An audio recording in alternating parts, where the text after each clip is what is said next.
जयराम महतो आदिवासी होते तो फिर उनको मुख्यमंत्री बनने से कोई नहीं रोक सकता था। अगर वो सिर्फ कुर्मी समाज से हैं इसलिए मुख्यमंत्री तो नहीं बन सकते हैं, इस तरह की चर्चा है। इस पर आप क्या जवाब देंगे? देखिए, अगर मुझे नियति लेकर आई है, मैं एक ही चीज़ जानता हूँ, मेहनत करना। मैं एक ही चीज़ जानता हूँ, संघर्ष करना। क्या आदिवासी समाज के बीच में आप उस तरह की सिंपैथी जगा पाएंगे, उनको बता पाएंगे कि हम आपके भी हैं? क्या उन चीज़ों को लेकर आप काम कर पाएंगे? विश्वास है? कर ही रहे हैं, ऐसा बात नहीं। जहाँ जहाँ हम लोग काम किए हैं, वो देखिए, वो जो एक होटल का काम करती है, एक जो हमारी वृद्ध महिला है, वो एक चूके में लगभग साल भर से पैसा इकट्ठा करके रखी थी। जरा से एक और है, आपकी जो राजनीतिक उपज है वो छात्र संघर्ष की वजह से हुआ। सहायक पुलिसकर्मी से हमारी बातचीत हुई और आपको भी सारा चीज़ पता होगा कि 10,000 की सैलरी है, 10 साल से बड़ी, 7 साल हो गए उनकी बढ़ी नहीं है।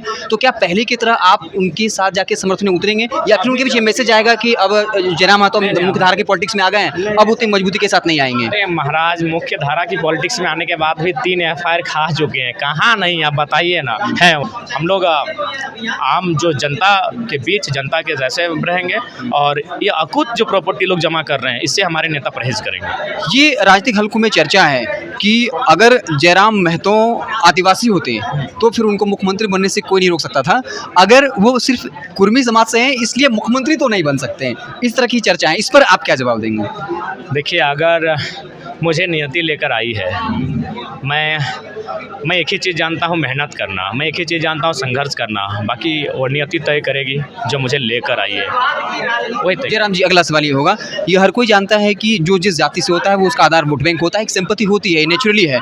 तो क्या आदिवासी समाज के बीच में आप उस तरह की सिंपैथी जगा पाएंगे, उनको बता पाएंगे कि हम आपके भी हैं?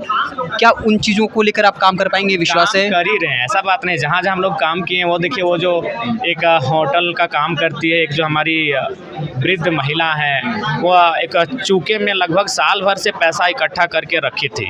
जब उन टाटी सिलवे के कार्यक्रम में मिले तो वो चूका उन्होंने दिया, वो आदिवासी परिवार की महिला थी। तो ऐसा नहीं है, जो लोग जेन्युइन समझते हैं कि हमारे मुद्दे क्या हैं, हमारी लड़ाई क्या है, वो लोग समर्थन कर रहे हैं। वो किसी वर्ग, किसी समुदाय से रहें, लेकिन आसान नहीं है ना।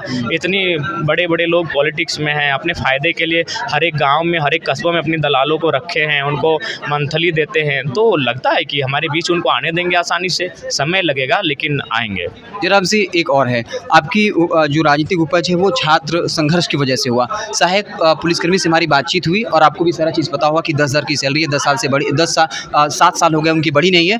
तो क्या पहले की तरह आप उनके साथ जाके समर्थन में उतरेंगे या फिर उनके पीछे मैसेज आएगा कि अब जयराम महतो मुख्य धारा की पॉलिटिक्स में आ गए हैं, अब उतनी मजबूती के साथ नहीं आएंगे? अरे महाराज, मुख्य धारा की पॉलिटिक्स में आने के बाद भी 3 FIR खा चुके हैं। कहाँ नहीं, आप बताइए ना। है वहाँ भी। धन्यवाद। तो हमारे साथ जयराम महतो थे और हमारे हर सवाल का है जो काफ़ी वाक़ई से जवाब दिया। आप देखते रहें वेब समाचार। बहुत बहुत धन्यवाद।